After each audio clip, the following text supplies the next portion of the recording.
জীবনে তো কত কিছুই বানিয়েছি, কিন্তু কখনোই চিন্তা করিনি দই বানিয়ে খেতে পারবো কোনোদিন, তাও আবার এত সহজে আর এত কম সময়ে। আজকে আমি বানাবো দই। চলুন রেসিপিটি দেখে নিই।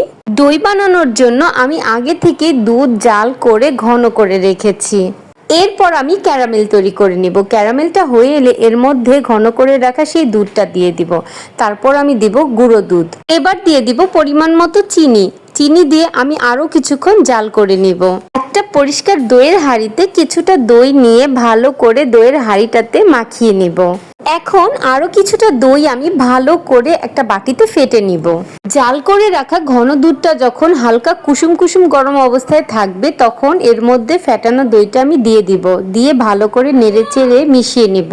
যেই হাঁড়িতে আমি দই বসাবো সেই হাঁড়িতে আমি দুধটা ঢেলে দিব। এখন ফয়েল পেপার দিয়ে ঢেকে হাঁড়ির মুখটা ভালো করে বন্ধ করে দিব। এবার চুলায় একটা প্যানে আমি টাওয়াল বিছিয়ে দিব, তার উপরে একটা স্ট্যান্ড দিয়ে দিব আর নিচে দিয়ে দিব একটা তাওয়া।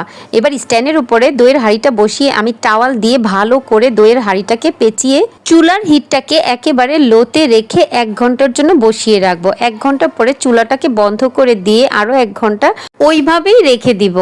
মাশাআল্লাহ, কত সুন্দর করে দই তৈরি করা হয়ে গেছে।